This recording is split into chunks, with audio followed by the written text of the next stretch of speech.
Great Expectations by Charles Dickens. Chapter 1.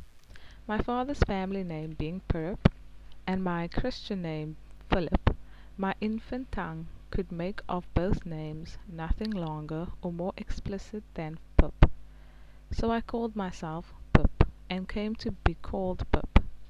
I gave Pirrip as my father's family name, on the authority of his tombstone, and my sister, Mrs. Joe Gargery, who married the blacksmith. As I never saw my father or my mother, and never saw any likeness of either of them, for their days were long before the days of photographs, my first fancies regarding what they were like were unreasonably derived from their tombstones. The shape of the letters on my father's gave me an odd idea that he was a square, stout, dark man, with curly black hair. From the character and turn of the inscription, also Georgiana, wife of the above, I drew a childish conclusion that my mother was freckled and sickly. To 5 little stone lozenges, each about a foot and a half long, which were arranged in a neat row beside their grave, and were sacred to the memory of 5 little brothers of mine, who gave up trying to get a living exceedingly early in that universal struggle. I am indebted for a belief I religiously entertained that they had all been born on their backs, with their hands in their trousers pockets, and had never taken them out in this state of existence. Ours was the marsh country, down by the river, within, as the river wound, 20 miles of the sea. My first, most vivid and broad impression of the identity of things seems to me to have been gained on a memorable raw afternoon towards evening. At such a time I found out for certain that this bleak place overgrown with nettles was the churchyard, and that Philip Pirrip, late of this parish, and also Georgiana, wife of the above, were dead and buried, and that Alexander, Bartholomew, Abraham, Tobias, and Roger, infant children of the aforesaid, were also dead and buried, and that the dark flat wilderness beyond the churchyard, intersected with dikes and mounds and gates, with scattered cattle feeding on it, it was the marshes, and that the low leaden line beyond was the river, and that the distant savage layer from which the wind was rushing was the sea, and that the small bundle of shivers growing afraid of it all and beginning to cry was Pip. "Hold your noise!" cried a terrible voice, as a man started up from among the graves at the side of the church porch.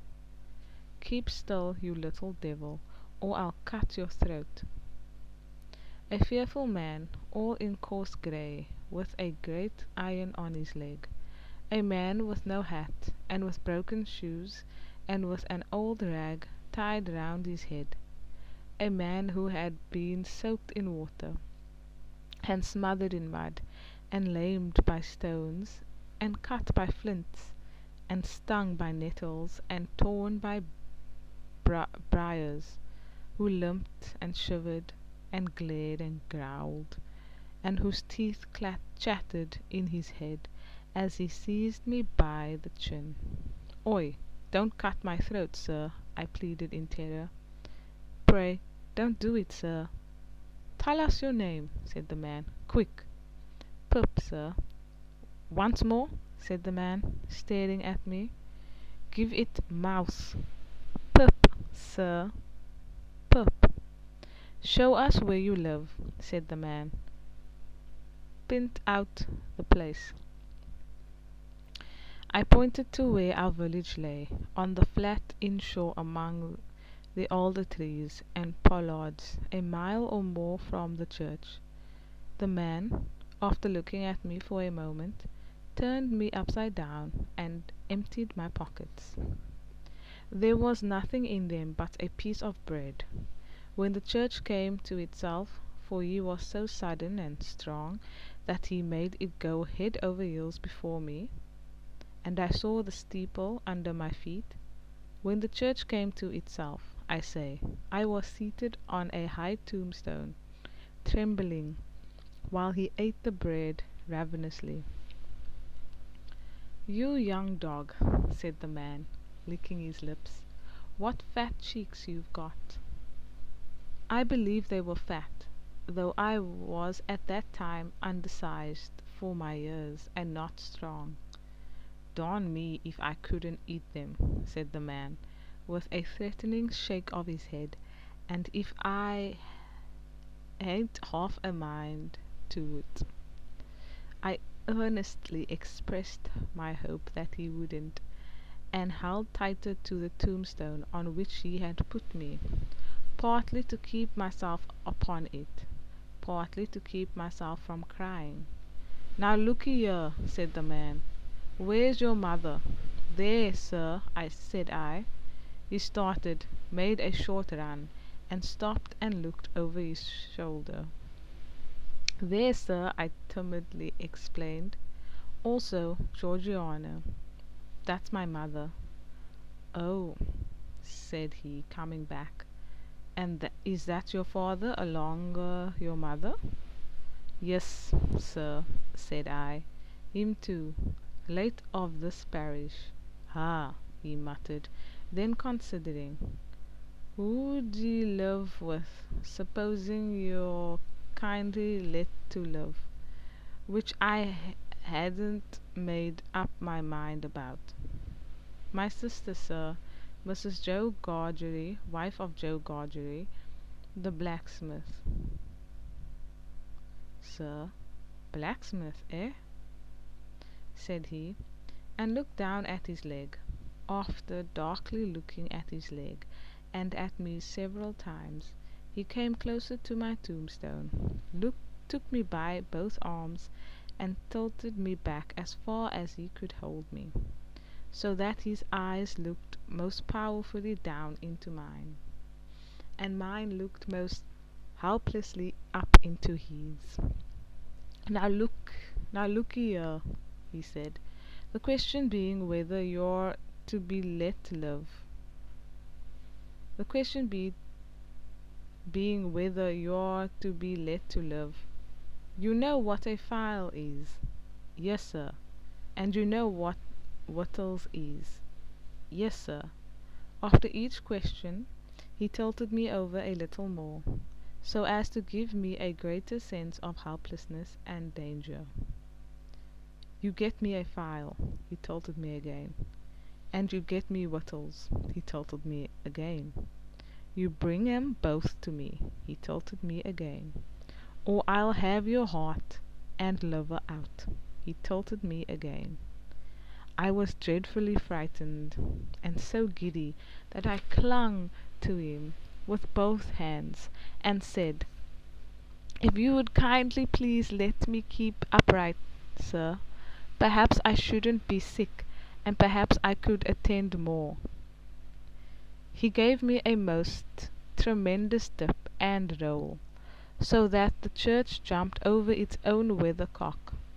Then he held me by the arms, in an upright position, on the top of the stone, and went on in these fearful terms: "You bring me, tomorrow morning early, that file and them wittles.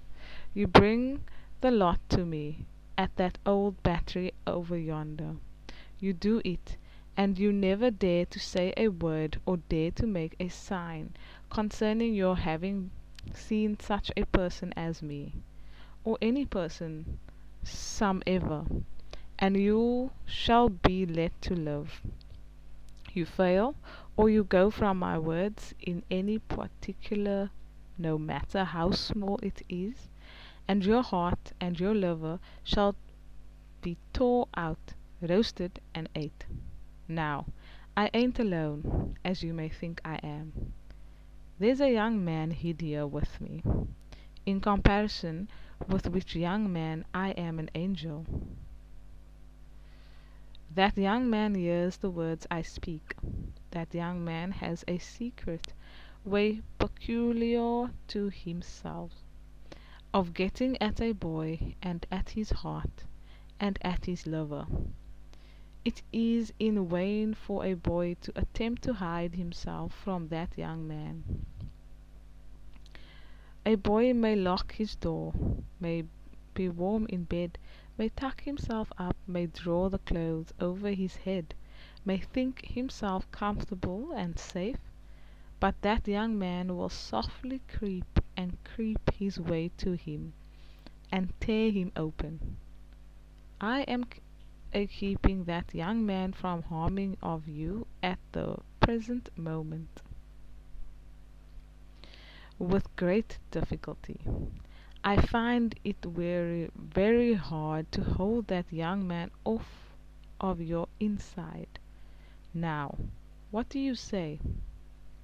I said that I would get him the file, and I would get him what broken bits of food I could, and I would come to him at the Battery early in the morning. Say, Lord strike you dead if you don't, said the man. I said so, and he took me down. Now, he pursued, you remember what you've undertook, and you remember that young man, and you get home. Good night. Good good night, sir, I faltered. Much of that, said he, glancing about him over the cold wet flat. I wish I was a frog, or an eel.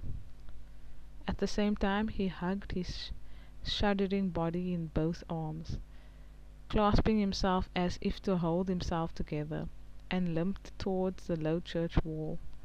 As I saw him go, picking his way among the nettles and among the brambles that bound the green mounds, he looked in my young eyes as if he were eluding the hands of the dead people, stretching up cautiously out of their graves, to get a twist upon his ankle and pull him in. When he came to the low church wall, he got over it, like a man whose legs were numbed and stiff, and then he turned round to look for me.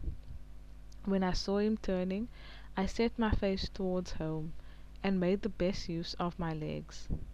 But presently I looked over my shoulder, and saw him going on again towards the river, still hugging himself in both arms, and picking his way with his sore feet among the great stones dropped into the marshes here and there, for stepping places when the rains were heavy or the tide was in. The marshes were just a long black horizontal line then, as I stopped to look after him, and the river was just another horizontal line, not nearly so broad nor yet so black, and the sky was just a row of long angry red lines, and dense black lines intermixed. On the edge of the river I could faintly make out the only two black things in all the prospect that seemed to be standing upright. One of these was the beacon by which the sailors steered, like an unhooked cask upon a pole, an ugly thing when you were near it. The other a gibbet, with some chains hanging to it, which had once held a pirate. The man was limping on towards this latter as if he were the pirate come to life, and come down, and going back to hook himself up again. It gave me a terrible turn when I thought so. And as I saw the cattle lifting their heads to gaze after him, I wondered whether they thought so too.